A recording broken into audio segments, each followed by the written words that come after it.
거룩하신 하나님 아버지, 복된 주일을 맞아 이렇게 예배할 수 있도록 은혜 주시니 감사드립니다. 오늘 예배가 아버지께서 기뻐하시는 예배로 온 정성을 다해 드리는 예배 되기 원합니다. 우리를 예정하시고 자녀로 부르셔서 이렇게 예수 그리스도의 몸된 성형교회가 되게 하시니 참으로 감사드립니다. 우리 교회를 통해 아버지의 섭리와 계획이 이루어지며 아버지의 이름과 주권이 높임과 영광 받으시기 원합니다. 바라옵기는 우리 교회가 예배와 생명의 공동체로 더욱 세워져 가게 하시며 구원받는 자들을 날마다 더하여 주옵소서. 이곳에서 예배하는 자마다 구원의 감격을 누리게 하시며 주 예수 그리스도를 인격적으로 만나게 하옵소서. 또한 어떤 삶의 형편에 있든지 이곳에 들어와 믿음의 간구를 드릴 때 위로부터 응답하시며 위로와 안식, 소망과 희락, 치유와 회복의 은혜를 맛보게 하옵소서. 특별히 오는 4월 10일에 있을 국회의원 선거를 위해 기도합니다. 앞으로 4년간 이 나라를 이끌 막중한 지도자들이 오니 오직 하나님을 두려워하는 자들로서 정의와 공의를 쫓아 행하며 대한민국과 국민을 사랑하고 섬기는 자들로 선출될 수 있도록 간섭하여 주옵소서. 지난 한 주간 우리의 삶을 회개합니다. 홍해를 가르신 기적을 찬양하다 사흘 후 광야의 목마름으로 인해 마라의 선물 앞에서 돌변하여 밤새 하나님을 원망하는 모습이 우리의 모습이 아닌지 돌아봅니다. 눈앞에 보이는 것으로 신앙의 유불리를 삼아 판단하고 하나님의 섭리와 주권을 등한시하며 순종치 않았는지 회개합니다. 오직 주 예수 그리스도의 십자가를 의지하오니 보혈의 은혜로 우리의 죄와 허물을 덮어 용서하여 주옵소서. 여호와의 군대대장 주님 앞에 신을 벗는 종의 모습으로 항복하며 순종하기 원합니다. 오늘 말씀 전하실 우리 민경중 담임 목사님, 성령께서 갑절의 영감을 부으셔서 복된 말씀, 생명과 능력의 말씀을 선포케 하옵소서. 오늘 주신 말씀으로 우리의 심령을 흔드시고 일깨우시며 그 말씀에 붙들려 한 주간 믿음과 순종으로 살게 하옵소서. 필리핀 선교 사역을 위해 기도합니다. 선교 현장에서 구원의 역사, 부흥의 역사가 있도록 성령의 나타나심과 능력으로 기름 부어 주옵시고 각양의 피로도 채워 주옵소서. 원로 목사님과 사모님의 건강과 안전 늘 지켜 주옵소서. 유초등부에서 청년부에 이르기까지 우리 자녀들을 위해 기도합니다. 예배를 통해 예수 그리스도를 깊게 알게 하시고 주님 안에서 풍성한 사귐이 있는 복된 인생들 다 되게 하옵소서. 혼탁한 세태로부터 지켜주시며 빛의 자녀로 그리스도의 건강하고 아름다운 청년들로 성장하도록 인도하여 주옵소서. 성가대의 찬양을 흠양하시며 예배의 시종을 허탁하며 예수 그리스도 이름으로 기도합니다. 아멘.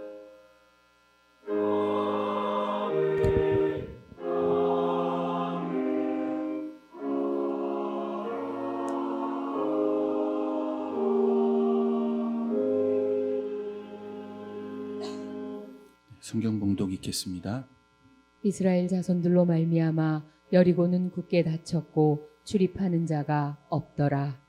여호와께서 여호수아에게 이르시되 보라, 내가 여리고와 그 왕과 용사들을 내 손에 넘겨주었으니 너희 모든 군사는 그 성을 둘러 성 주위를 매일 한 번씩 돌되 엿새 동안을 그리하라. 제사장 7은 7 양각 나팔을 잡고 언약궤 앞에서 나아갈 것이요 7째 날에는 그 성을 7번 돌며 그 제사장들은 나팔을 불 것이며 제사장들이 양각 나팔을 길게 불어 그 나팔 소리가 너희에게 들릴 때에는 백성은 다 큰 소리로 외쳐 부를 것이라. 그리하면 그 성벽이 무너져 내리리니 백성은 각기 앞으로 올라갈지니라 하시매 눈의 아들 여호수아가 제사장들을 불러 그들에게 이르되 너희는 언약궤를 메고 제사장 일곱은 양각 나팔 일곱을 잡고 여호와의 궤 앞에서 나아가라 하고 또 백성에게 이르되 나아가서 그 성을 돌되 무장한 자들이 여호와의 궤 앞에서 나아갈지니라 하니라. 아멘. 본문의 말씀을 가지고 여리고성이라는 제목의 말씀을 함께 나누도록 하겠습니다. 이 여호수아 이 6장의 말씀은 여리고성이 무너지는 장면을 우리에게 보여주고 있는 본문입니다. 이 여리고성이 무너지는 이 사건 속에서 오늘 우리가 생각해 보려는 것은 믿음에 관한 두 가지 내용입니다. 첫 번째는 믿음이라는 것은 순종으로 설명이 되어야 한다는 것입니다. 따라서 한번 해보겠습니다. 믿음은 순종으로 설명된다. 여러분, 믿음은 순종으로 설명된다는 것을 꼭 기억하는 저와 여러분 되기를 바랍니다. 우리 말씀을 한번 확인해 보겠습니다. 본문 1절에서 5절까지 말씀이에요. 이스라엘 자손들로 말미암아 여리고는 굳게 닫혔고 출입하는 자가 없더라. 여호와께서 여호수아에게 이르시되 보라, 내가 여리고와 그 왕과 용사들을 내 손에 넘겨 주었으니 너희 모든 군사는 그 성을 둘러 성 주위를 매일 한 번씩 돌되 엿새 동안을 그리하라. 제사장 일곱은 일곱 양각 나팔을 잡고 언약궤 앞에서 나아갈 것이요 일곱째 날에는 그 성을 일곱 번 돌며 그 제사장들은 나팔을 불 것이며 제사장들이 양각 나팔을 길게 불어 그 나팔 소리가 너희에게 들릴 때에는 백성은 다 큰 소리로 외쳐 부를 것이라. 그리하면 그 성벽이 무너져 내리리니 백성은 각기 앞으로 올라갈지니라 하시매. 아멘. 여러분, 유대인들은 자녀들을 교육할 때 특별히 예배와 관련된 부분을 교육할 때 예배의 내용도 중요하지만 예배의 형식에 대한 부분들을 아주 철저하게 그렇게 가르치고 교육을 해오고 있습니다. 특별히 예배에 빠지지 않고 참여하도록 그렇게 자녀들을 가르칩니다. 우리는 그런 생각을 하죠. 얘들이 이 말씀을 이해할까? 얘들이 이 말씀을 듣고 깨달을 수 있을까? 우리는 예배 가운데 들려지는 말씀, 또 그 말씀에 대한 내용을 굉장히 중요한 예배의 가치로 여깁니다. 물론 틀리지 않습니다. 그러나 유대인들은 예배 가운데 주어지는 말씀의 내용을 아는 것으로 예배의 가치의 중요함을 가르치기도 하지만 더불어 예배의 형식, 다시 말해 예배에 빠지지 않고 참여하는 것을 가르치는 것, 이것을 굉장히 중요하게 생각하고 자녀들에게 가르칩니다. 다시 말해 하나님의 말씀이 이해되지 않아도 그것과 상관없이 하나님의 말씀이 전해지는 이 예배의 자리 앞으로 우리의 자녀들을 데려와 앉히는 이 일을 굉장히 중요한 신앙의 교육으로 삼고 있다는 것입니다. 그 이유는 하나님의 지혜의 말씀은 우리 생각으로 다 알 수 없기 때문에 그렇습니다. 하나님의 말씀이 그분의 지혜가 우리의 생각으로 다 담아낼 수 없는 더 크고 놀라운 지혜의 말씀이기 때문에 유대인들은 자신의 자녀들을 하나님의 말씀 앞으로 데려오는데 힘을 쓰고 있다는 것입니다. 세상의 교육이라는 것은 늘 과학적이고 또 합리적이고 이성적이고 경험적입니다. 이것으로 세상은 사람을 교육하고 가르칩니다. 그런 교육을 받아오던 자녀들이 자신의 생각으로 그동안 배워왔던 이성과 합리성에 근거한 그 지혜의 범위를 벗어나는 하나님의 말씀이 들려질 때 이 말씀 앞에 우리의 자녀들이 단번에 순종할 수 있는가? 여러분, 그럴 수 있다고 생각하십니까? 그럴 수가 없는 거예요. 일주일을 살면서 우리의 자녀들은 이성적인 교육을 받습니다. 합리적인 것에 근거한 교육을 받아요. 경험적이고 과학적으로 검증된 교육을 받으며 우리의 자녀들이 살아갑니다. 그런 자녀들이 일주일에 한 번 교회를 오는 거예요. 그런데 하나님의 말씀은 우리의 지혜를 넘어서는 말씀이죠. 하나님의 말씀은 우리의 생각을 넘어서는 풍성한 지혜를 담고 있는 말씀입니다. 그런데 그 말씀에 어떻게 단번에 순종할 수가 있느냐? 그럴 수 없다는 거죠. 그래서 유대인들은 어릴 적부터 하나님의 말씀을 듣는 훈련에 대하여 철저하게 가르치는 거예요. 이 아이들이 이해하든 이해하지 못하든 하나님이라는 존재가 계시며 그분이 우리에게 하시는 말씀이 있다는 것을 이들에게 가르치는 거죠. 어디서 가르칩니까? 예배라고 하는 이 자리에서 우리의 자녀들을 가르치는 거예요. 최선을 다해서 이 예배 자리 앞으로 우리의 자녀들을 데려오는 것입니다. 오늘 본문의 말씀이 이것이 필요한 이유를 우리에게 보여주고 있는 말씀이죠. 하루에 한 바퀴씩 여리고 성을 돌라고 하십니다. 저 성이 무너져야 되는 거예요. 그런데 일주일을 그렇게 돌고 마지막 7일째 7바퀴를 돌고 소리를 크게 외치면 성이 무너진다. 하나님 이렇게 말씀하시는 거죠. 이해되지 않는 말씀이 이스라엘 백성들 앞에 주어지는 것입니다. 그리고 동일한 말씀이 오늘 우리에게 주어지고 있는 것입니다. 그런데 그 말씀에 순종하라고 성경은 가르치고 있는 것입니다. 성경이 우리에게 무엇을 말씀하십니까? 결국 믿음이라는 것은 여러분 순종으로 설명이 되는 것입니다. 우리가 앞서 살폈던 여호수아 3장의 말씀을 보면 동일한 내용을 우리에게 보여주고 있어요. 여호수아 3장 8절을 한번 보겠습니다. 너는 언약궤를 맨 제사장들에게 명령하여 이르기를 너희가 요단 물가에 이르거든 요단에 들어서라 하라. 아멘. 여러분 이스라엘이 요단을 건너야 하는 때는 언제입니까? 언제 건너라 하셨죠? 그때가 어느 때입니까? 아는데 말씀이 잘 안 나오시는 거죠? 추수 때죠. 그죠? 기억이 나시죠? 기억이 나시죠? 추수 때예요. 추수 때. 그죠? 추수 때는 어떤 때입니까? 요단물이 가장 많아지는 때입니다. 요단물이 범람하는 때가 바로 이스라엘이 요단을 건너야 하는 때라는 것입니다. 그런데 그때 하나님은 요단을 어떻게 건너라 하십니까? 언약궤를 맨 제사장에게 요단강에 발을 담그라고 말씀하고 있는 거예요. 여러분 담가 봐야 합니까? 그죠? 담그기 전에 우리는 아는 거예요. 이미 경험적으로. 배워왔거든요. 합리적인 교육을 받으며.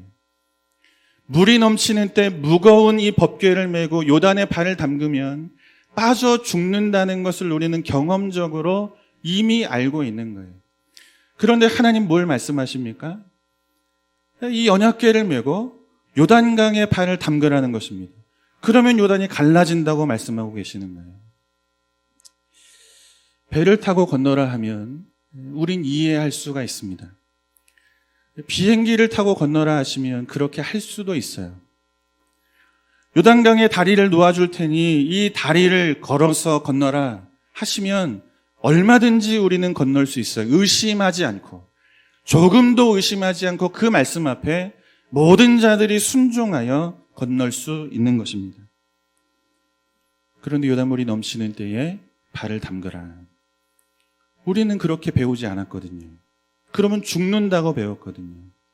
그렇게 하면 그 물에 빠져서 죽는다고 배워왔거든요. 이미 경험적으로 우린 알고 있는 것입니다. 그런데 발을 담그라. 그러면 요단강이 끊어질 것이라. 하나님이 말씀을 주시고 순종을 요구하고 계시는 것입니다. 그런데 여러분 놀랍죠? 순종하자 요단이 갈라지는 것입니다. 이해되지 않는 하나님의 말씀이에요. 하루에 한 바퀴씩 돌고 마지막 날에는 7바퀴를 돌고 하나님 앞에서 크게 소리를 외치라. 그러면 이 여리고성이 무너질 것이라. 여러분, 무너지겠습니까? 우리 생각으로는 안 되는 거예요. 우리 생각으로는 이해가 되지 않는 거예요. 예수를 믿고 살아온 세월이 길어도 많아도 이 말씀 앞에 순종을 믿음으로 이해하는 이 믿음이 우리에게 없으면 여러분, 이 길을 우리는 갈 수가 없는 거예요. 예수를 믿는 믿음의 길을 이성적으로 이해하고 가면 하나님의 말씀 앞에 순종할 수 있는 사람은 한 사람도 없는 것입니다. 그런데 이해되지 않는 그 말씀 앞에 이스라엘이 순종하자 말씀하신 대로 하나님은 여리고성을 무너지게 하시는 것입니다. 사랑하는 성도 여러분, 신앙의 길은 우리의 생각으로, 우리의 경험으로 가는 길이 아닌 줄로 믿습니다. 말씀하시는 분, 그분이 내 하나님이라는 믿음을 가지고 그분의 말씀 앞에 순종하는 것으로 오늘을 사는 자가 여러분 성도인 줄로 믿습니다. 이 순종을 믿음으로 여기는 자만이 여러분 요단이 갈라지고 여리고성이 무너지는 이 놀라운 하나님의 승리와 그분의 결과를 우리 인생 앞에 마주 보게 될 줄로 믿습니다. 신앙의 원리는 그래서 어디에 있습니까? 내 힘에도 있지 않아요. 내 능력에도 있지 않아요. 여리고성을 어떻게 무너뜨릴 수 있을까? 계획을 세우면 됩니까? 아니에요. 순종하여 돌고 또 돌라는 그 말씀 앞에 살아갈 때 여러분 그때 우리에게 참으로 주어지는 것이 승리인 줄로 믿습니다. 그래서 성경은 이 여리고성이 무너지는 장면을 통해 믿음이 무엇인가 순종으로 설명이 된다. 이렇게 말씀하고 있는 줄로 믿습니다. 순종하는 믿음이 저와 여러분에게 있기를 주님의 이름으로 축원합니다. 본문을 통해서 우리가 한 가지 더 생각해 보려는 것은 2절의 말씀이에요. 우리 2절을 한번 주목해서 보겠습니다. 2절 말씀 한번 읽어보겠습니다. 여호와께서 여호수아에게 이르시되 보라 내가 여리고와 그 왕과 용사들을 내 손에 넘겨주었으니. 아멘. 여러분, 믿음이라는 것은 이 순종으로 설명이 됩니다. 그런데 순종이라는 것이 어떤 결과를 만들어내는 방법이나 수단이 될 수 없다는 것을 본문 2절은 우리에게 가르치고 있습니다. 다시 말해 이스라엘이 순종한 결과 여리고성이 무너졌다라고 우리에게 가르치고 있잖아요. 아, 순종하면 다 되는구나. 순종하면 내 앞에 있는 여리고가 다 무너지는구나. 말씀대로 살면 모든 것이 내 소원대로 다 이루어지는구나. 순종이 어떤 결과, 내가 원하는 결과를 만들어내는 방법이 아니라는 것을 여러분 이 본문의 2절의 말씀은 우리에게 가르치고 있습니다. 다시 말해 하나님의 약속과 그분의 계획하심이 결과를 만든다. 이것이 2절이 우리에게 가르치고 있는 아주 중요한 메시지입니다. 우리가 가지고 있는 신앙의 관념 속에는 이런 것이 자리 잡혀 있는 거예요. 순종하면 된다. 말씀대로 살면 하나님이 이루어 주신다. 이것이 우리가 가지고 있는 이 신앙에 대한 내용들이죠. 그런데 성경이 우리에게 가르치는 것은 결과는 하나님이 만드신다는 거예요. 그분의 의지와 그분의 목적이 그분의 열심과 능력으로 이루어진다는 것을 성경은 우리에게 가르쳐주고 있어요. 이것을 우리가 한번 확인해 보려고 합니다. 출애굽기 3장 7절에서 우리 10절까지 말씀을 한번 보겠습니다. 여호와께서 이르시되 내가 애굽에 있는 내 백성의 고통을 분명히 보고 그들이 그들의 감독자로 말미암아 부르짖음을 듣고 그 근심을 알고 내가 내려가서 그들을 애굽인의 손에서 건져내고 그들을 그 땅에서 인도하여 아름답고 광대한 땅 젖과 꿀이 흐르는 땅 곧 가나안 족속 헷 족속 아모리 족속 브리스 족속 히위 족속 여부스 족속의 지방에 데려가려 하노라. 이제 가라. 이스라엘 자손의 부르짖음이 내게 달하고 애굽 사람이 그들을 괴롭히는 학대도 내가 보았으니 이제 내가 너를 바로에게 보내어 너에게 내 백성 이스라엘 자손을 애굽에서 인도하여 내게 하리라. 아멘. 여러분 창세기 1장의 말씀을 보면 창조의 사건을 성경이 기록하고 있습니다. 우린 창세기 1장을 없는 것에서 있는 것을 만들어내시는 놀라우신 하나님의 능력으로 그렇게 볼 때가 참 많습니다. 물론 틀리지 않아요. 그러나 창세기 1장이 우리에게 보여주고 있는 가장 중요한 메시지 가운데 하나는 말씀하신 대로 이루어지더라입니다. 다시 말해 하나님의 말씀이 가지고 있는 너무너무 중요한 특징을 우리에게 보여주고 있는데 그것은 말씀 안에 결과가 담겨 있다는 것입니다. 여러분 따라서 한번 해볼까요? 말씀 안에 결과가 담겨 있다. 이것이 창세기 1장이 우리에게 보여주는 아주 중요한 메시지입니다. 하나님께서 빛이 있으라 말씀하시자 빛이 있는 거예요. 말씀 안에 뭐가 담겨 있습니까? 결과가 담겨 있죠. 하나님이 궁창이 있으라 말씀하시자 궁창이 만들어지는 거예요. 말씀 안에 결과가 담겨 있는 거예요. 궁창을 위의 물과 아래의 물로 나뉘라 말씀하시자 말씀하신 대로 그 일이 이루어지는 거죠. 그러니까 하나님의 말씀이라는 것은 말씀하신 대로 될까? 좀 지켜보자. 그렇게 되는지 확인해보자. 이것이 하나님의 말씀이 아니라는 거예요. 우리가 누군가에게 말할 때 우리는 그 말을 무엇으로 확신하고 신뢰합니까? 결과로 보고 확신하고 신뢰하잖아요. 기다려야 되는 거예요. 정말로 그 말한 대로 그 사람이 행하는가? 그런데 하나님의 말씀은 그렇지 않다는 거예요. 하나님은 전능하신 분이고 약속하신 것을 반드시 이루시는 분이고 그분에게는 부족함이 없으신 분이기 때문에 말씀 안에 이미 모든 결론이 다 담겨 있다는 것입니다. 그러니까 빛이 있으라 말씀하신 대로 이루어질까? 이루어지지 않을까? 기다려보자, 확인해보자가 아니라는 거예요. 말씀하신 대로 된다는 거예요. 이처럼 하나님의 말씀은 확률도 아니고 말씀하시고 시간이 지나 확인되는 것도 아니고 말씀하신 것 안에 그 말씀에 대한 결론이 이미 담겨 있다는 것입니다. 그런 하나님이 지금 무엇을 말씀하십니까? 내가 애굽으로 내려가서 그들을 애굽인의 손에서 건져내고 그들을 인도하여 젖과 꿀이 흐르는 땅으로 내가 그들을 데려가려 하노라. 여러분이 말씀 안에는 뭐가 담겨 있습니까?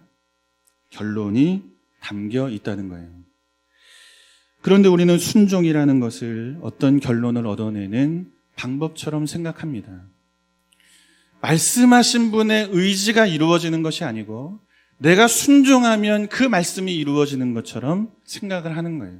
순종하자. 여리고가 무너진다. 왜 여리고가 무너지지 않는지 알아? 왜 내 인생 앞에 이토록 큰 성이 가로막고 있는지 알아? 순종하지 않아서 그래. 우린 쉽게 이렇게 생각을 합니다. 우리 인생에 우리의 힘으로 되지 않는 문제들을 가지고 씨름할 때 무엇이 문제일까? 우린 자꾸 우리의 삶을 돌아보죠. 내가 무엇이 부족한가? 내가 어떤 부분에서 순종하지 못하여 이런 어려움들을 내가 맞이하며 살아가는가? 이것이 우리가 순종에 대하여 가지고 있는 이해예요. 그러니 순종하면 무너져야죠. 순종하면 이루어져야죠. 물론 오늘 본문은 믿음의 내용으로 순종을 말씀하고 있어요. 그러나 순종했기 때문에 여리고가 무너졌다는 것을 말씀하고 있지 않다는 것입니다. 이스라엘을 구원하시고 그들에게 복을 주시려는 하나님의 뜻과 의지와 계획을 애굽의 군대가 막을 수 없었던 것처럼 이스라엘 백성들을 구원하시고 그들을 건져내어 가나안으로 데려가시려는 하나님의 그 뜻과 의지를 홍해도 가로막을 수 없었던 것처럼 물이 넘치는 요단강도 하나님의 뜻을 가로막을 수 없었던 것처럼 무엇도 그분의 뜻과 그분의 의지를 막을 수 없는 것입니까? 여리고도 막을 수 없다는 거예요. 성경이 이것을 우리에게 보여주고 있는 것입니다. 순종해서 무너지는 것이 아니고 구원하여 가나안을 주시겠다고 하는 하나님의 뜻과 그분의 의지가 이루어지는 거예요. 말씀하신 대로. 여리고도 그 모든 것들을 막을 수 없다는 것입니다. 하나님의 그 어떠한 뜻도. 우리가 조금 전에 읽은 본문 2절의 말씀이 이것을 우리에게 설명하고 있는 거예요. 넘겨주신다고 말씀하고 있죠. 그죠? 누가 넘겨주십니까? 하나님이 넘겨주시는 거예요. 하나님이. 군대의 많고 적음이 중요하지 않고 내 손에 들려있는 무기가 여리고성 안에 있는 군대가 가지고 있는 무기를 압도할 만한 그런 강력한 힘을 가지고 있는가, 그 힘도 중요하지 않다는 거예요. 무엇이 중요합니까? 우리 인생을 향하여 가지고 계시는 하나님의 뜻과 의지가 중요하다는 거예요. 우리 앞에 보이는 그 어떠한 장애물도 우리 인생을 향하여 가지고 계신 하나님의 높으신 뜻과 그분의 계획하심을 막아낼 수 없다는 거죠. 애굽의 군대가 막지 못한 것처럼, 홍해가 막지 못한 것처럼, 여리고가 막지 못한 것처럼, 그렇게 하나님은 당신의 뜻을 우리 인생 가운데 이루어 가시는 분으로 함께 하신다고 말씀하고 계시는 것입니다. 결국 넘겨주시겠다 말씀하실 때 그 말씀 앞에 뭐가 담겨 있습니까? 결과가 담겨 있는 거예요. 돌아서 무너진 것이 아니고 넘겨주시려는 그분의 뜻과 의지 앞에 여리고가 무너지게 되었다는 것을 여러분 본문 2절이 우리에게 보여주고 있는 것입니다. 여러분, 우리의 이 신앙의 이 관념을 바꾸셔야 돼요. 순종했더니 이루어지시는구나. 이것이 아니고 하나님이 계획하신 대로 그분의 뜻이 우리 인생 안에 이루어지는구나. 여러분, 이 믿음의 고백을 설명하고 쓸 수 있는 신자가 되셔야 됩니다. 그렇지 않으면 하나님은 뭐가 됩니까? 내 순종의 여부에 따라 일하시는 그런 분이 되고 마는 거예요. 그분은 그렇지 않습니다. 당신의 의지로 뜻하신 대로 그분의 계획대로 오늘도 우주를 이 우리의 모든 인생과 이 시대의 모든 역사를 그분은 당신의 의지 가운데 이루어 가시는 분인 줄로 믿습니다. 여러분, 동일한 내용을 우리에게 보여주고 있는 말씀이 있어요. 사무엘상 17장 4절에서 9절의 말씀입니다.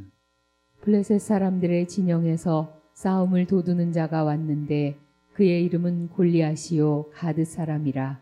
그의 키는 6규빗 한 뼘이요 머리에는 노투구를 썼고 몸에는 비늘 갑옷을 입었으니 그 갑옷의 무게가 놋 5,000세겔이며 그의 다리에는 놋 각반을 쳤고 어깨 사이에는 놋 단창을 메었으니 그 창자루는 배틀채 같고 창날은 철 600세겔이며 방패 든 자가 앞서 행하였더라.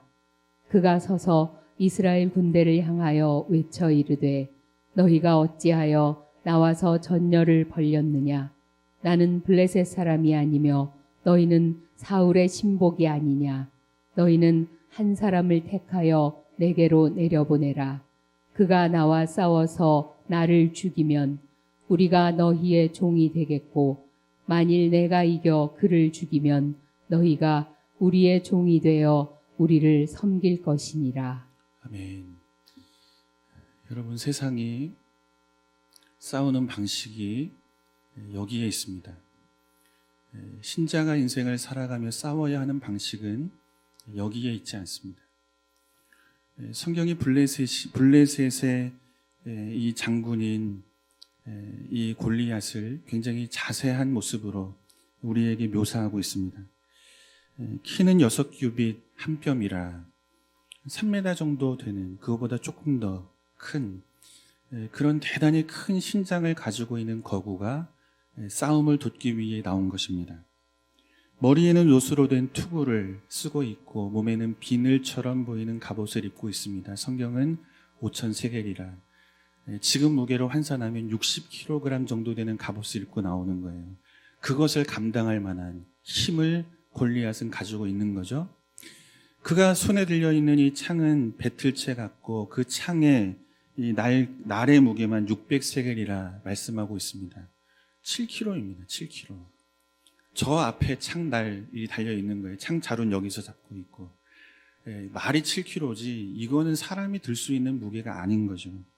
그런데 그것을 싸우기에 최적화된 무기로 자신의 손에 들고 나오고 있는 거예요. 얼마나 큰 거구입니까? 대단한 힘을 가지고 있는 사람이라는 것을 설명하고 있는 것입니다. 성경에 이처럼 골리앗의 모습을 자세히 설명하는 데에는 이유가 있습니다. 우리가 생각하는 전쟁터는 철저하게 힘의 원리가 작동이 되는 곳입니다. 힘 있는 자는 군림하는 자가 되고 힘이 없는 자는 힘 있는 자에게 노예가 되는 것. 이것이 바로 전쟁터입니다. 그런데 우리가 알고 있는 전쟁터도 바로 이와 같습니다. 무엇을 가지고 있느냐? 어떤 힘을 가지고 있느냐? 어떤 군대를 가지고 있느냐? 어떤 무기를 가지고 있느냐? 이것으로 경쟁하는 전쟁터에서 우리는 살아가고 있는 거예요. 누구인데요? 믿음을 가진 성도인데 세상과 동일한 방식으로 싸우려 하는 것입니다. 그런데 하나님은 그 싸움터에 전쟁에 최적화되어 있는 골리앗이 버티고 있는 그 싸움터에 우리의 생각으로, 이성으로, 합리적으로 도저히 이해되지 않는 한 사람을 세우는 거예요. 어린 소년 다윗을 세우는 것입니다. 철저하게 힘의 논리가 작동되는 곳이잖아요. 손에 무엇을 들고 있느냐에 따라서 전쟁의 결과가 이 가늠이 되어지는 곳, 이 전쟁터 앞에 골리앗이 나와 있는데 어린 소년 다윗을 보내고 계시는 것입니다. 전쟁에 나설 만한 체격도 나이도 되지 않습니다. 힘의 원리가 작동이 되는 이 전쟁터에서 골리앗과 맞서 전혀 이길 수 없는 다윗을 하나님은 세우시는 것입니다. 그리고 그런 다윗을 통해 골리앗을 이기게 하시는 것으로 우리에게 가르치십니다. 전쟁의 거대한 물줄기를 바꿀 수 있는 힘이 사람에게 있지 않다는 것입니다. 우리 앞에 다가와 있는 그토록 우리가 무너뜨리고 싶어하는, 우리가 바꾸고 싶어하는, 내가 원하는 삶으로 만들고 싶어하는 이 모든 삶의 현장들을 무엇으로 우리는 바꾸는가? 힘으로 바꾸는 것이 아니에요. 우리가 싸우는 전쟁터는 힘으로 싸우는 전쟁터가 아니라 하나님을 믿는 믿음으로 싸우는 전쟁터라는 거예요. 말씀하시는 거에 놀라는 거예요. 이것으로 여리고가 무너질 때 우리는 참으로 승리를 얻는 것이지, 우리의 힘으로 골리앗을 무너뜨려서 그 힘으로 골리앗을 이긴들 성경이 우리에게 약속하고 있는 승리는 그 안에 없다는 것을 하나님 우리에게 말씀하고 계시는 거예요. 성도는 무엇으로 싸우는가? 믿음으로 싸우는 거예요. 하나님께서 우리의 인생 가운데 말씀하신 그분의 뜻과 의지가 이루어질 때까지, 그분이 약속하신 것이 반드시 이루어질 것을 믿는 믿음으로 오늘 견디고 말씀 앞에 순종하고 그 말씀대로 한번 살아보고 그 살았던 삶의 결과 속에 하나님이 여리고를 무너뜨리게 하실 때까지 그렇게 오늘을 사는 것이 성도가 믿음으로 살아가는 인생의 내용이라는 거죠. 결국 하나님의 의지와 그분의 뜻이 만들어내는 거예요. 우리가 만들어내는 것이 아니라는 거예요. 다만 우리는 무엇을 믿습니까? 말씀하신 분이 하나님이시요, 그 말씀하신 분이 말씀하실 때 이미 결과가 그 안에 있음을 믿고 말씀하신 대로 순종하여 오늘을 살 때, 그때 성도의 인생 앞에 하나님이 주시는 참된 승리와 이 영적인 가나안을 얻게 된다는 것입니다. 이스라엘을 구원하시려는 하나님의 의지와 뜻은 그 무엇도 꺾을 수 없고 그 무엇도 방해할 수 없다는 것을 하나님은 가르치시려고 여리고성을 무너뜨리는데 아무런 도움이 되지 않는 방법을 이들에게 가르치는 거예요. 하나님께서 야, 좋은 무기 좀 한번 준비해봐. 시간을 조금 더 줄 테니까 너희들 이 여리고 군대와 한번 싸울 수 있도록 한번 훈련도 잘 시켜보고 그리고 많은 것들 한번 준비해봐. 그리고 싸우면 우린 무엇으로 압니까? 내가 이 일을 이룬 것으로 아는 거죠. 하나님의 의지와 뜻이 이 일을 만들어낸 것이 아니고 내가 열심히 연습해서 내가 열심히 노력해서 그래서 이 결과가 내 인생 앞에 온 것으로 우리는 하나님을 부인하는 길을 가게 되는 거죠. 그래서 하나님 말씀하시는 거예요. 여리고가 무너지는데 전혀 도움이 되지 않는 방법. 야, 하루에 한 바퀴씩만 돌아봐. 그러면 무너져. 마지막 날에는 7번 돌고 소리만 한번 외쳐봐. 여러분, 이성적으로 합리적으로 이해되지 않잖아요. 그때 우리는 무엇을 봅니까? 하나님이 살아계시고 그분의 말씀 안에는 결과가 담겨 있고 그 하나님이 만들어내시는 이 놀라운 은혜 앞에 이제 앞으로 남은 이 가나안 정복 전쟁을 순종하는 자로 살아야지. 이렇게 우리가 자라가게 되는 것입니다. 사랑하는 성도 여러분, 오늘도 하나님은 그 무엇도 방해할 수 없는 당신의 뜻과 의지로 우리 인생을 이끄시고 우리의 가정을 이끄시고 우리 교회를 이끄시고 어떠한 지도자가 이 나라에 세워지든 그들과 상관없이 하나님은 당신의 뜻을 이 나라와 민족 가운데 이끌어 가시는 온 우주의 주인 되시는 하나님이신 줄로 믿습니다. 그 하나님을 믿는 믿음 가지고 오늘 성도는 다만 말씀의 원리 앞에 순종하여 하나님이 누리게 하시는 승리를 기대하며 살아가는 자인 줄로 믿습니다. 여러분이 믿음이 우리 안에 식어지지 않고 이 믿음이 더 아름답고 힘있게 펼쳐져서 주님 오시는 그날까지 믿음으로 순종하는 길을 걷는 저와 여러분 될 수 있기를 주님의 이름으로 축원합니다.